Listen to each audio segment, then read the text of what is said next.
যেটার ক্লাস ছিল তাহলে এই আয়না তৈরির মধ্য দিয়ে আমরা কি নিজেকে ভালোবাসতে পারছি? এই কাজটার অন্যতম বিষয় ছিল হলো নিজেকে ভালোবাসা। নিজেকে ভালোবাসতে হলে আগে নিজেকে দেখতে হবে যে নিজের কোথায় কি কেমন আছে। আমরা যখন কোথাও বেড়াতে যাই তার আগে আয়নাটা অবশ্যই দেখি। আয়না দেখে নিজেকে নির্ধারণ করি আমাকে কতটা সুন্দর লাগতেছে। আর এটাই হলো আমাদের নিজেকে ভালোবাসার অন্যতম একটা বহিঃপ্রকাশ। ঠিক আছে, যখন আমরা নতুন কিছু কিনতে যাই, জামা কাপড় বলি বা যে কোনো কিছুই, তখন সবসময় সবার আগে ট্রায়াল রুমটা খুঁজি যে এই জামাটা পরে আমাকে কেমন লাগবে, তারপরে আমাদের চয়েস হয় যে আমি এটা কিনবো কিনা। আর এইটারই বহিঃপ্রকাশ হিসাবে আমরা নিজেকে ভালোবাসার জন্য আয়না তৈরি করতে দিয়েছিলাম। আর সপ্তম শ্রেণীর ক শাখার শিক্ষার্থীরা তোমরা অনেক সুন্দর করে আয়নাটা তৈরি করেছো। এর থেকে আমি বুঝতে পারলাম যে তোমরা নিজেকে সবাই সপ্তম শ্রেণীর ক শাখার গার্লসের মেয়েরা তোমরা অনেক বেশি নিজেদের ভালোবাসো। আমি এখান থেকে নির্ধারণ করতে খুব হিমশিম খাচ্ছি যে কে সবচেয়ে বেশি ভালোবাসে। দেখলাম যে সপ্তম শ্রেণীর সবাই নিজেকে অনেক বেশি ভালোবাসে। তাহলে শিল্প সংস্কৃতির কী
এই কাজটির বিষয় হচ্ছে শিল্প ও সংস্কৃতি।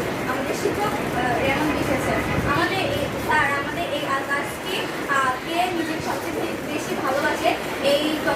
ডেকোর দিয়েছে। এখানে একটি আয়না বানাতে বলেছে নিজের হাতে, যেটি আমরা বিভিন্ন জিনিস যেমন আয়না, তারপরে ছোট আয়না দিয়ে এবং বিভিন্ন বোর্ড দিয়ে আমরা তৈরি করেছি। আমরা এখানে আরো অনেক কিছু ব্যবহার করেছি যা আমরা ঘরে এবং বাইরের মধ্যে দিয়ে তৈরি করেছি।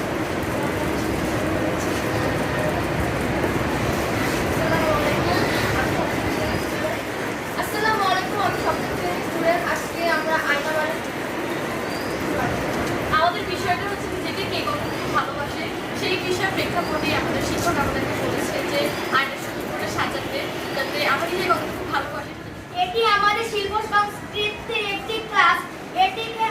এটি নতুন কারিকুলামের একটি চিত্রময় কাজ। এটি করে আমার খুব ভালো লেগেছে এবং এটি করে আমি নিজেকে কতটুকু ভালোবাসি তা বোঝা গিয়েছে। তারপর আমাদের শিক্ষক এটি ভালোভাবে, বিশেষ শিক্ষক আমাদের ভালোভাবে বুঝিয়ে দিয়েছে কিভাবে আয়নাটি সাজাবো এবং নিজেকে কিভাবে ভালোবাসা যায় তা এই আয়না দ্বারা বোঝানো গিয়েছে। এবং মানুষ আয়না প্রতিদিন নিজের চেহারা দেখার জন্য ব্যবহার করে এবং নিজে কতটুকু ভালোবাসে তা আয়না দ্বারা বিষয়ের একটি ক্লাস। এখানে আমরা একটি আয়না ডিজাইন করেছি। আমাদের শিক্ষক বুঝিয়ে দিয়েছে যে কিভাবে এই আয়নাটি ডিজাইন করবো। এই আয়নাটি ডিজাইন করে আমার খুব ভালো লেগেছে। এই আয়নাতে আমরা নিজের চেহারা প্রতিদিন দেখতে পাই। আমাদের শিল্প সংস্কৃতির ক্লাস একটি আয়না তৈরি করান। আমরা এখানে আমাদের চেহারা দেখে আমরা নিজেদেরকে কতটুকু ভালোবাসতে পারি সেটা আমরা বুঝতে পারি এবং এই যে আমরা খেতে ভালো লেগেছে। এটি একটি আয়না যেখানে আমার নিজের চেহারা নিজেকে দেখতে পাই। আমি কত সুন্দর এটাকে দেখা যায়। আচ্ছা, এই আয়না ডিজাইন করে তোমাদের কেমন লাগছে? আমরা কি প্রতিনিয়ত আয়না দেখি? তাহলে আয়না যে দেখে সে নিজেকেও ভালোবাসে, কারণ নিজেকে দেখতে সবাই পছন্দ না করলেও কিন্তু মনে মনে ঠিকই নিজেকে দেখতে চায় যে আমি কেমন, আমার চেহারাটা কেমন। এটা হলো নিজেকে ভালোবাসার অন্যতম বহিঃপ্রকাশ। ঠিক আছে, তাহলে নতুন কারিকুলামে যে আমরা এরকম বৈচিত্র্যময় কাজ করতেছি, তাহলে নতুন কারিকুলাম কি ভালো না মন্দ? আগে যদি আমরা লিখতে দিতাম যে আয়না কিভাবে ডিজাইন করব, এর থেকে আমরা ব্যবহারিকভাবে দেখলাম যে আয়না ডিজাইন কিভাবে করতে হয়, এতে ভালো লাগছে না? তাহলে নতুন কারিকুলামের কি হবে? শিল্প সংস্কৃতির কি হবে?